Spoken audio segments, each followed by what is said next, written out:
When my lord and I were married, he kept his lodgings in Jermyn Street, as he was often in London or abroad on the Duke's service. Since we had no home of our own, we lived first with his parents at Minton. But this would not serve for long. For it is true to say that from the very beginning of the world, there has not been two women that were good mothers-in-law. And mine, God rest her soul, was no exception. Madam? Yes, Beckett? Mistress Godolphin is here. No, she should be. Is Mr. Churchill home? Not yet. He sent word he's kept at Whitehall. Ah, very well. And, madam? Yes? I am to begin packing my master's gear and my own. Oh. Well, then begin, Beckett. Begin.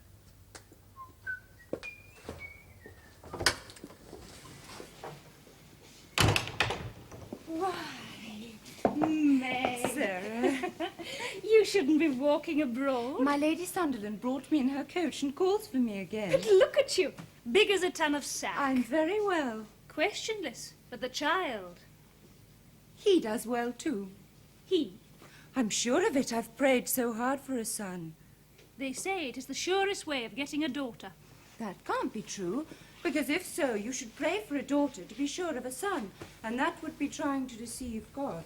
Who would find you out Assuredly. and send you a girl, just for spite. Sarah. I do but jest, and I'm sure your prayer will be answered. Now, sit down and tell me.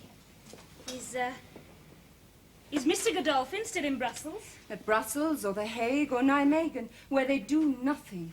They talk of peace, but unless King Louis will agree the terms... The war goes on. Aye, and I think it will, in spite of everything your husband can do. But surely he must have leave to come home, at least for your lying in. He hopes to, But Sarah, in case he should not, will you do me a service? Whatever you desire. I have written him a letter, the most private letter, that he must have, supposing I should die. Die? Meg, die? I know not how God will deal with me. So, as John is ordered overseas... Is he? To command the English troops under the Duke of Monmouth. Is he indeed? The whole town knows this. Does it? I would beg you to give him my letter. Willingly. And ask him to deliver it safe to Mr. Godolphin. That he will do, Meg, on my honour, if he goes to Brussels. And if... Meg, your servant. Here's my Lady Sunderland come to fetch you. Then I must go. God be with you. And with you. Take my arm. Easy now. My lady vows there's no haste in the world, and yet... And yet there's a hasty look in her eye. 'Tis one I know well. Farewell, Sarah.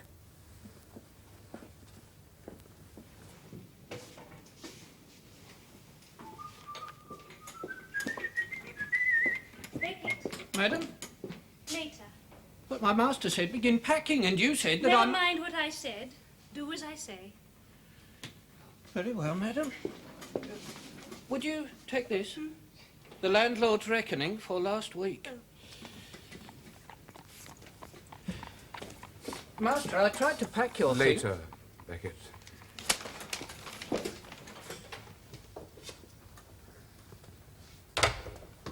Ninepence for soap balls. Twopence for... 2 and 8pence for candles. Good God, do we eat candles in this house? 2 legs of mutton and a pickled salmon. 4 shillings and 6pence. Monstrous.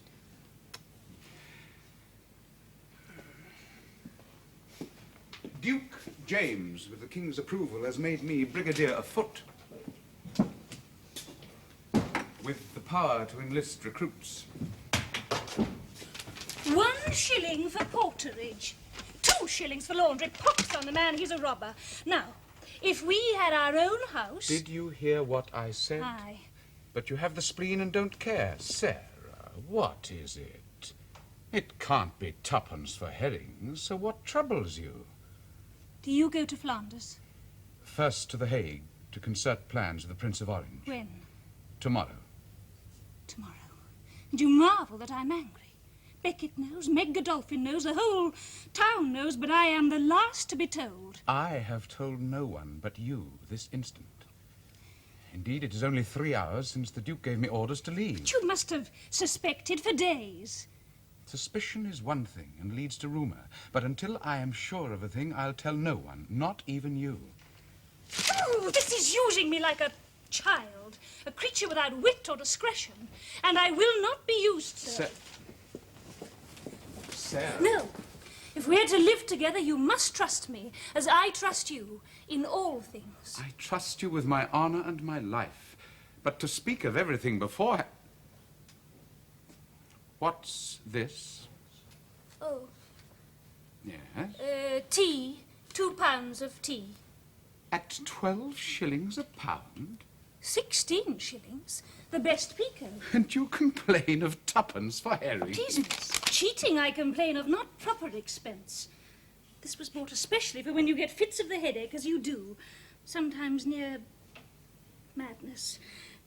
The apothecary swears the tea, strongly infused, can ease the pain to a marvel. So I bought some for you to take with you when you journey from home. That was kind. And this? A private letter from Meg to Sydney. I promised her that if you went to Flanders, you'd give it to him. As indeed I shall. But, Sarah, you promised all this and did all that without telling me first. Oh, you're a monstrous rogue and a wretch and a villain! Oh, you are!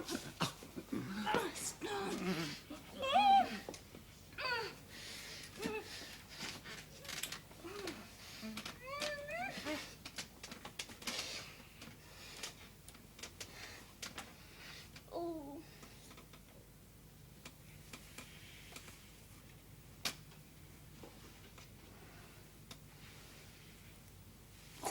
You. My dearest soul. Now we'll make a treaty and sign it with a kiss.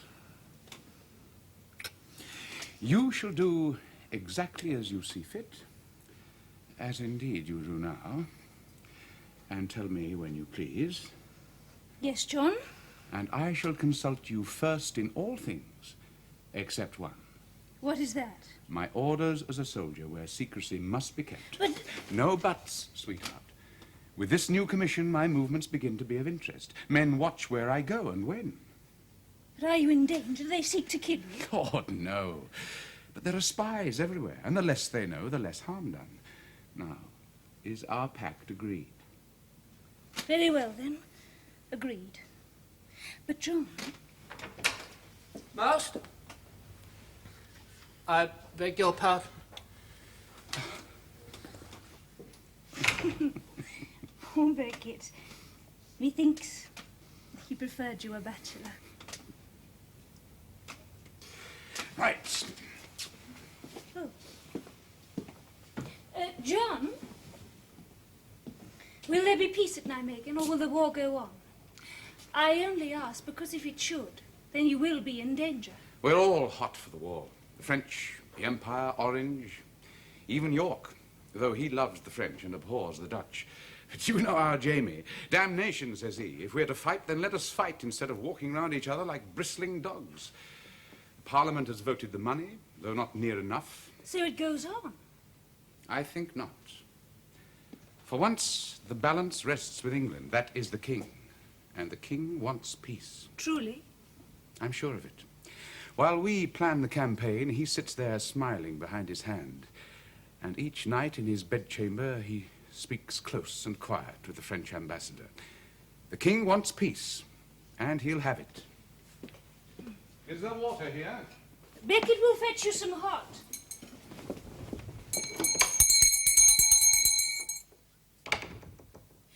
Was he at Whitehall today? The king? Aye, mighty vexed too. With you? Lord, no. He was going to Newmarket, but Danby won't let him. Why not? There's talk of a plot by the Jesuits. The usual story. King is to be murdered, popery brought in. Absurd. Maybe. But the council has heard evidence, and Danby is insisting that the rogue be questioned by the king. But what rogue? A strange one, as I hear it, with a strange name, too. What was it? Oh, yes, Oates. Titus Oates.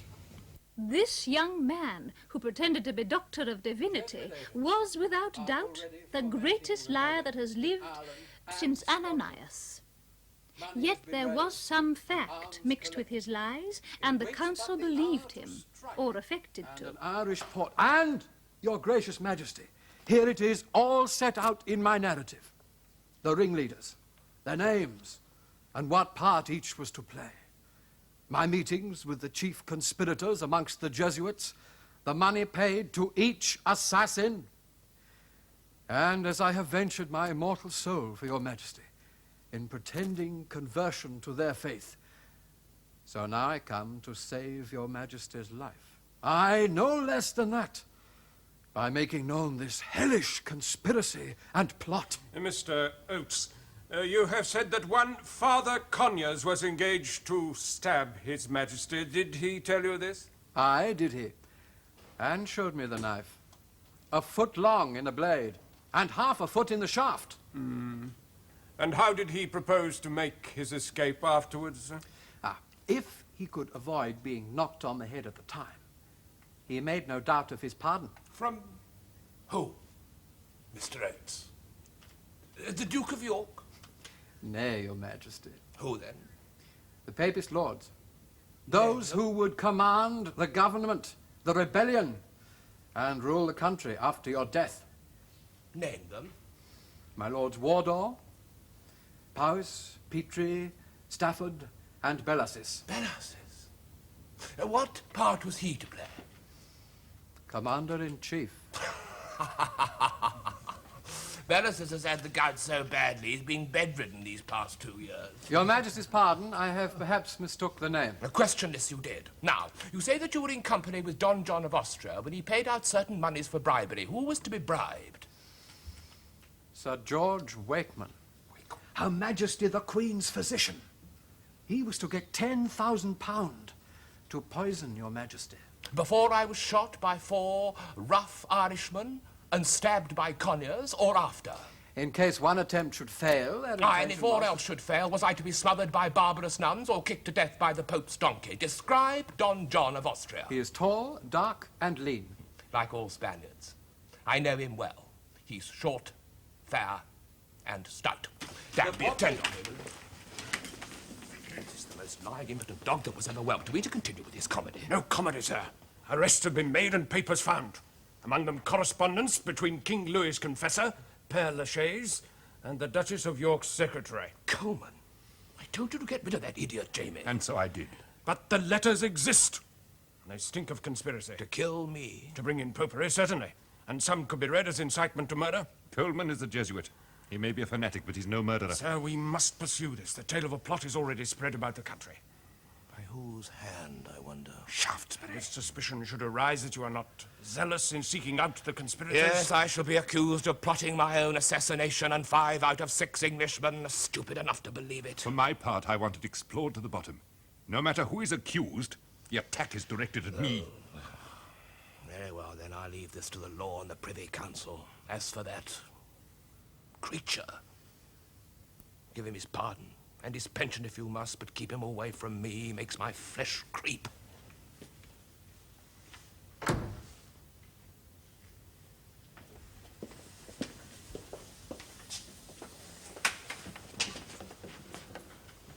Well, Mr. Oates, proceed.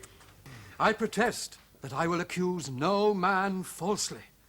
I did not say they were in the plot, but only that they were to be acquainted.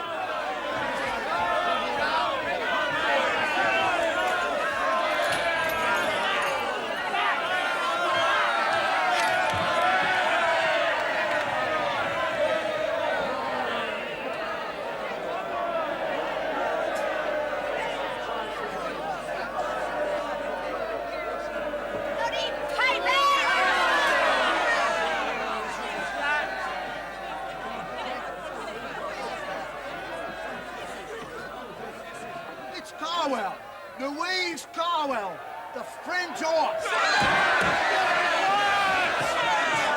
You people, you're mistaken. I'm the Protestant whore. It's Nell! Nell Gwynn!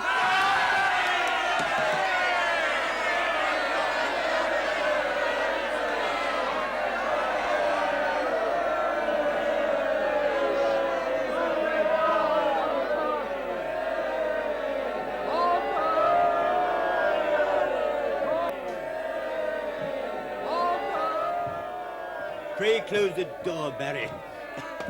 I love the rabble most dearly, but hang me if I know which is worse, their noise or their filthy stench. Now this plot moves but slowly. We must hasten it along. Bring Dr. Oates to see me. Doctor? Pox doctor, maybe, but doctor of divinity. From today, he's to have the title from us all. In a week, he'll convince himself it's true. Well, such brazen effrontery alone, and it's a bishopric. If he serves our purpose, he shall have one. I fail to understand. The man is Danby's creature. He is now. Tomorrow he'll be ours. Danby's using him to discredit York. We'll use him to destroy Danby and York and the king, if need be. A toast to that. Montague. Lord? When do you go to France? In 3 days. If Louis is forced to make peace at Nijmegen, he'll know whom to blame. Danby. Yes, and he'll seek his revenge. And we can help him to it. But you and I will discourse on that anon. Willingly. Russell, Sir Chevreul, Sidney, I want the Commons kept a-boiling. Wharton and I will amuse the Lord. Have we anyone at court? Godolphin, Churchill, both good Protestants. Godolphin? A king's man through and through. But Churchill... A soldier, and like all soldiers, a fool. Oh, come now. They tell me he's been learning to read. Churchill. We shall see. Good friend to Monmouth. They're both presently in Holland. Which brings me to last night. I had a strange dream.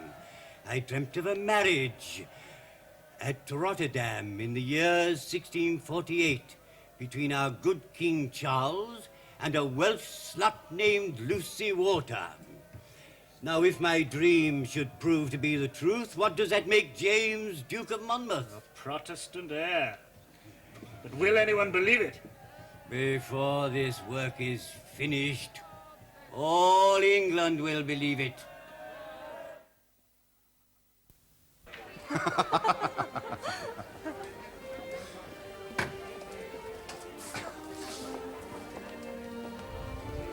And there's Churchill.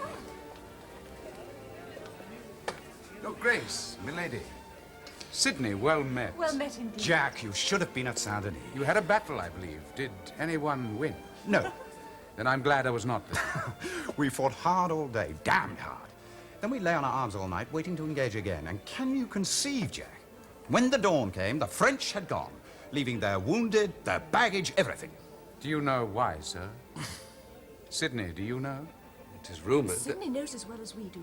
The peace was signed at Nijmegen 3 days before. That is true, certainly. And both generals, Luxembourg and Orange, had copies of the treaty in their pockets even before they engaged. Shameful. If Luxembourg had a copy, that is why he withdrew.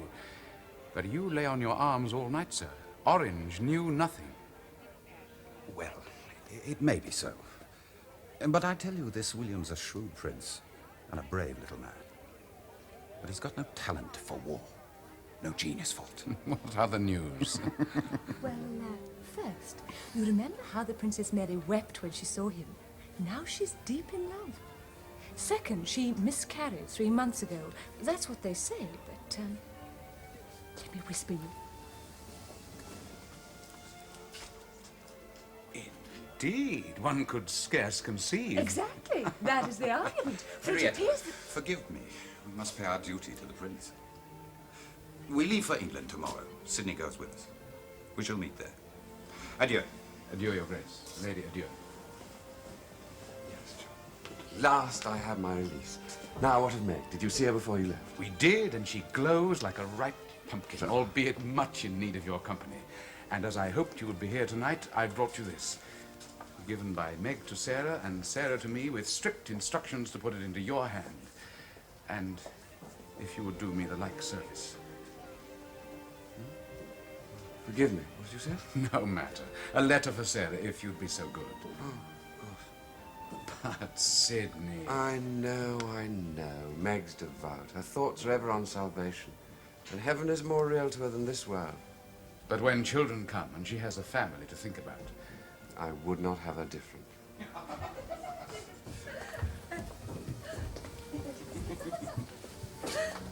Do you go on to supper, madam? I shall follow. Churchill, a word with you. Mr. Godolphin, You're to leave us, I hear. Tomorrow, madam. And I think without too much sorrow. Nay, sure. Oh, no assurances will convince me, for you return to your wife. How does my old playfellow? She praises God and waits for whatever he will send. Aye. Oh, that was ever Margaret's way. Now, pray, dear Mr. Godolphin, do send a servant to my steward before you go. I've laid aside a few things, some Brussels lace and linen for the child. Give them to Margaret, with my love. Madam, I am deeply grateful. And it follows that without security, without our barrier of fortresses in Brabant and enough troops to support them, this peace is a mockery. Louis holds what he has gained. Valenciennes, Saint-Omer, Cambrai. All these won in the last campaign.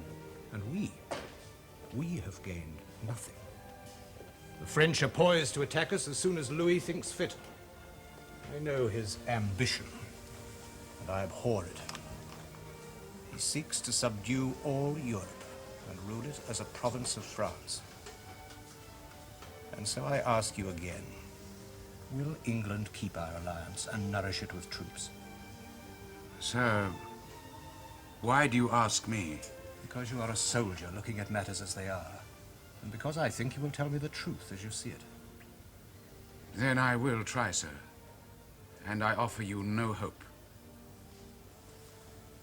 No hope. If you would understand the English, you should remember that our only frontier is the sea.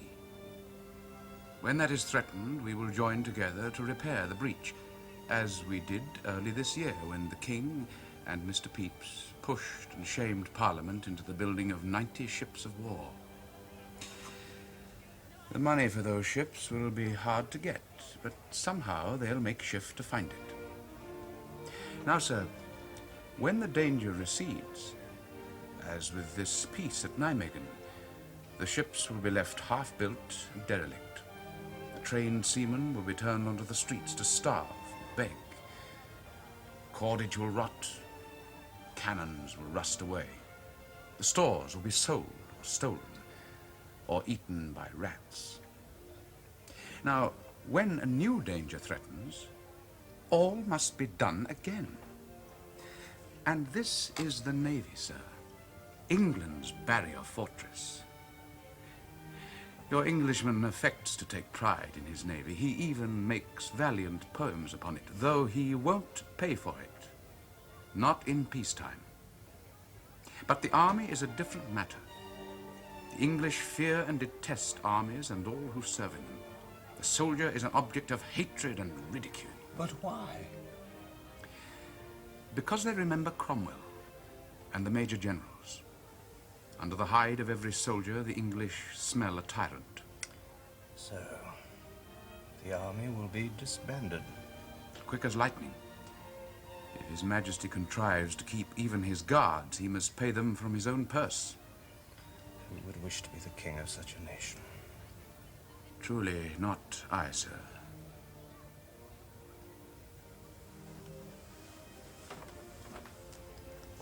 Well, Churchill, I'm obliged to you, and we shall have more discourse. You know what it is to be an European. But as for the rest of your countrymen, I take them to be a set of rogues and cowards who would see their nation fall, rather than defend it.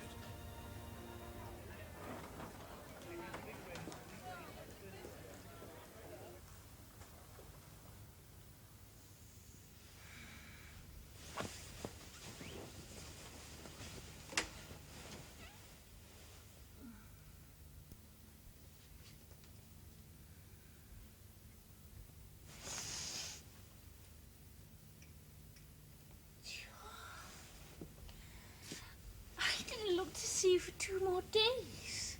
We had a fair wind from the Hook, and I wrote post from Harwich. To speak truth, my dearest, I couldn't endure another night without you. Oh, but to be dreaming of you as I was, and then to suddenly wake and see you there, I thought was a fantasy. Shall I prove to you otherwise? Yes. Yes. Yes. Nay, no. Now listen to me.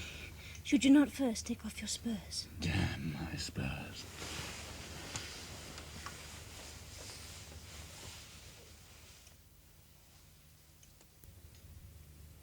John? Are you asleep? No. You should be. Must be near dawn. The purpose of marriage, so the prayer book says, is to have children. That's one purpose, certainly. And I mean to have them. 4 sons at least. Tall and beautiful. Like you, John. But with better manners. Who'll answer when I speak to them. But suppose there should be no children. There will be.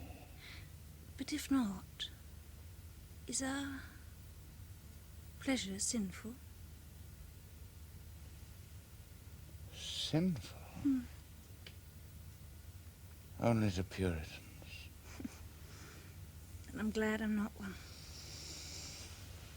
So am I. And yet for lovers this can be a cruel world when it comes to bearing of children. John, did you know? Nay, how could you? Meg Godolphin has a son.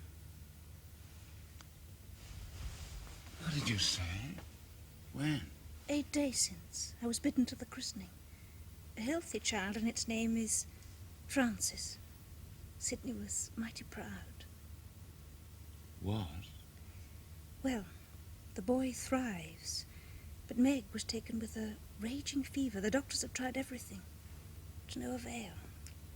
And poor Meg is like to die.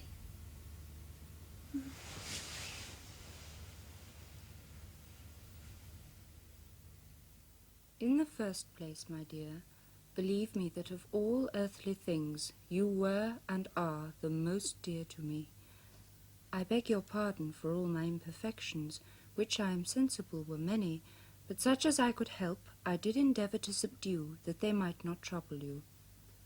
Do not grieve too much for me, since I hope I shall be happy, being very much resigned to God's will. Pray, my dear, be kind to that poor child I leave behind, for my sake, who loved you so well. But I need not bid you. I know you will be so. Now, my dear child, farewell.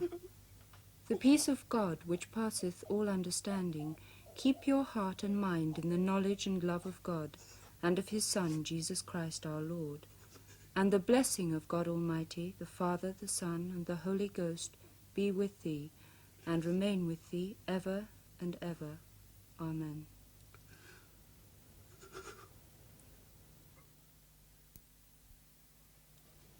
And as your majesty knows, I have this letter, writ to me by Danby, last March the 25th, when I was King Charles's ambassador to your court. If it should be read out to the House of Commons, and this Lord Shaftesbury will arrange, they'll impeach Danby for treason, and your majesty's purpose will be achieved. But your majesty, if I do this, the king will not forgive me. I shall never have another place. So, if your majesty is inclined... Should we say 50,000 livres? Ah.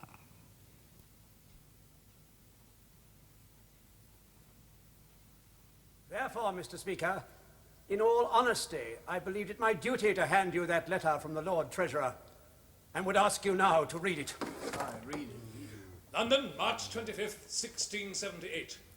A letter from the Right Honourable the Earl of Danby, Lord Treasurer, to the Honourable Ralph Montague, Ambassador at Paris. We have him, Bucks, we have him. Aye, by setting one thief to catch another. Accepted. The King expects to have 6 million livres a year for 3 years from the time that this agreement shall be signed. A secret treaty with the French in time of war? Treason! Treason! Treason! It agrees with Coleman's letters. This money was for bringing in popery. If you find the peace will not be accepted, you are not to mention the money at all. And all possible care must be taken to have this whole negotiation as private as possible, for fear of giving offence at home. Impeach him! Impeach him! Impeach! Impeach! Impeach! Well, sir, here's an end on't. They'll have my head on the block. No, they shall not. Not while I have the power to prevent it. How long will that be? What do you say, Godolphin? You still command votes in the Lords, sir. I believe they will throw out this bill and you will have breathing space. I ask again, for how long? My advice, sir, is that you prorogue Parliament. Aye, and I shall. But sooner or later they'll have to be recalled, or I'll have no revenue. Then dissolve them. If you do that, sir, the Republican Whigs will sweep the country. I may have to, if only for the saving of your neck. Then, by God, Charles, rule without them. These scoundrels need a strong hand. Violence is the only thing they'll submit to. Strengthen the army. And who will pay for that? Louis. Jamie, you missed the point. You missed the very cream of the jest. Every man who opposed Danby in the House of Commons has been paid to do so by Louis. As for Montague, I'd love to know what his fee is. Informed opinion, sir, places it at 50,000 livres. God's fish, if Louis offered me such a sum, why, God damn it, I would have produced the letter myself and sworn it was in my own hand. But come, dear friend, courage. We'll fox them. But be sure of one thing. They may bring you down, but without my signature, they can't take your life. And that they shall never have. Good night, my lord. We'll talk more of this. Excuse me, sir. Are you not Mr. Churchill? I thought so. The son of my old friend, our member for Lyme. May I have the pleasure of your acquaintance? I'm honoured, Mr. Speaker. Were you not in the House yesterday when we debated the Lord Treasurer? I was. I came there to see my father. He was absent, I believe. Certainly I didn't find him. Now, I wonder why. He's often spoken against Danby in debate, yet he was not there when the House voted his impeachment. Can you think of any reason for it? I could think of many, all trivial. Oh, may I hear them? Why not? Perchance he had the bellyache. Or maybe he was engaged to dine with the Mayor of Poole, who I believe is in town. Or being an old man, he fell asleep over his bottle, as I'm told much younger members of your house are known to do. Or, nay, but this is unlikely. Yet it may be the true reason. You, sir, as the Speaker, have a duty to be impartial as between one faction and another, or am I mistaken? True enough. But I'm also the leader of the House, so it concerns me how men vote, why they vote, and it follows why they do not. Then, with great respect, I suggest you ask Sir Winston. As I would, and could I find him? Very well, I will hazard a guess. My father is an old cavalier, a member since the Restoration. Aye, and too few of them remain. He would be gratified to hear you say so. But because of this, he suffers from one drawback, nigh fatal in this day and age. What is that? He cares for his honor. Hence, though he would speak against any minister's policy if he thought it mistaken, he would consider it dishonorable to hound the man to death for being a loyal servant of the king. So, forgive me if I appear ridiculous, but 'tis possible, 'tis just possible, that Sir Winston did not vote because he thought it wrong to do so. A most interesting conclusion, Mr. Churchill. I can almost believe it.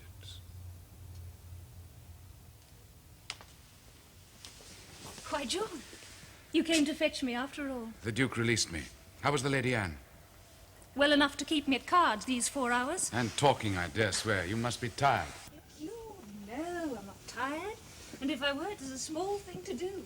If the Princess Anne needs someone to gossip with and play at cards, well, God knows the poor girl leads a dull life. Now, what she needs is a strong young husband to keep her employed. She's not even 15. But forward, and a passionate creature like all her family.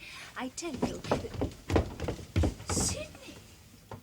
We haven't seen you for an age. Come and sup with us. Later, maybe. Will you be at home? Waiting for you. Well, pray. If you should meet anybody coming here... Damnation. Churchill? My lord. Madam, how does your sister Frances? The prettiest maid at court, you'll remember. And the most chaste. Thank you, my lord. Except for yourself. How does she? Married and now a widow. Ah, yes, I remember. You're certain, madam. Mr. Godolphin, is this the way? Be pleased to follow me. I'm obliged, sir, for your guidance.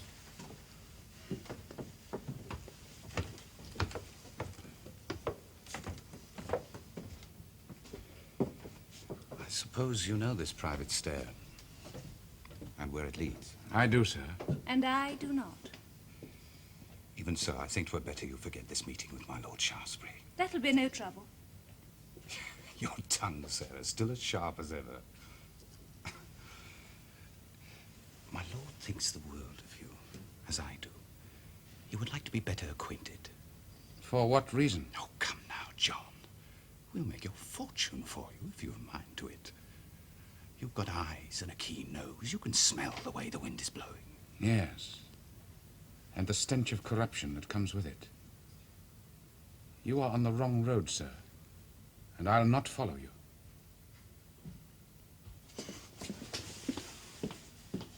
You insulted him. Nay, he was about to insult me. I had to stop him before he went further.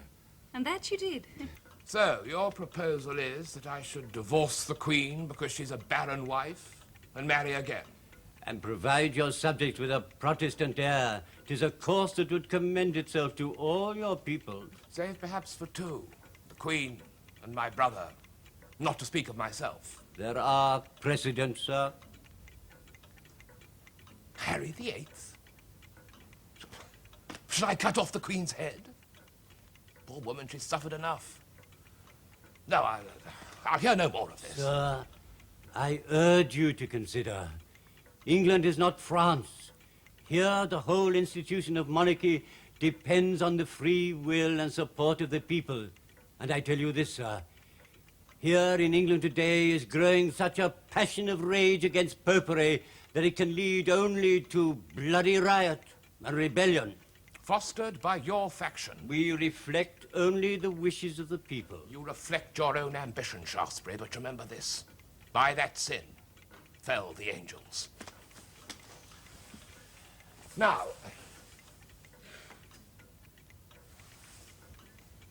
my lord, you have this audience because it is my custom to hear any man. But if you wish it to continue,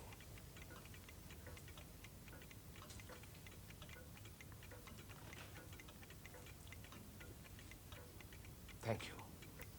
I will go very far to preserve the peace in my kingdom. I shall enforce the laws against popery, I beyond reason, even to the allowing of the death of those who I know to be innocent, if the law condemns them. But their blood shall be upon their judges and upon their accusers, and not, my lord, upon me.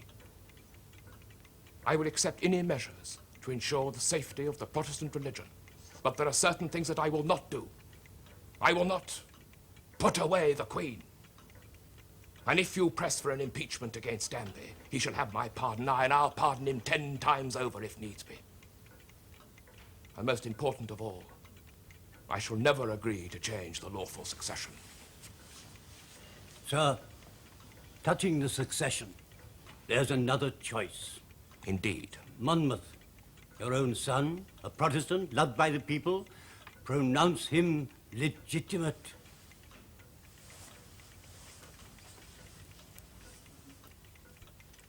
You will excuse me, my lord. Mr. Chiffinch?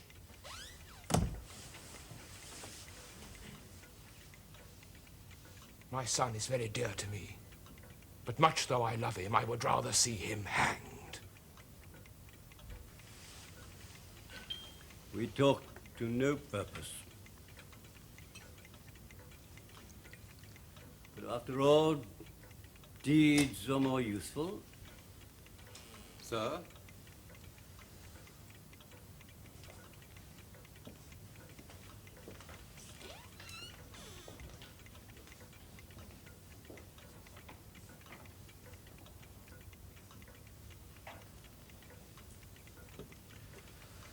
Glass of wine, Jamie. He declares war, like one king to another. How can you stomach such arrogance? Is there no way to destroy him? Not yet, Jamie. Not yet. Give him enough rope. Still, you know the remedy lies in your hands. Mine? Do you remember our ancestor, Henry of Navarre, a Lutheran, changed his religion to become King of France? Paris, he said, is worth a mass. Is England not worth the Book of Common Prayer? Come on, Jamie, come on. I've thought much on this, and I've consulted my confessor. There can be no compromise between God and the devil. Henry found the true religion, by chance perhaps, and was saved thereby.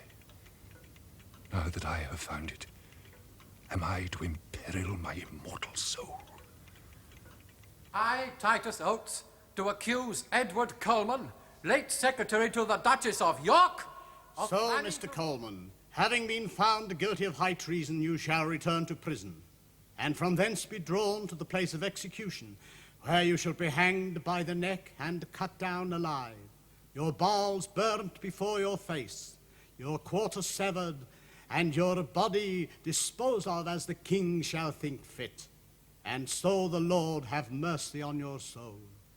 I, Titus Oates, do accuse William Ireland, Thomas Pickering, John Grove, and from thence be drawn to the place of execution, where you shall be hanged by the neck and cut down alive, your bowels burnt before your face.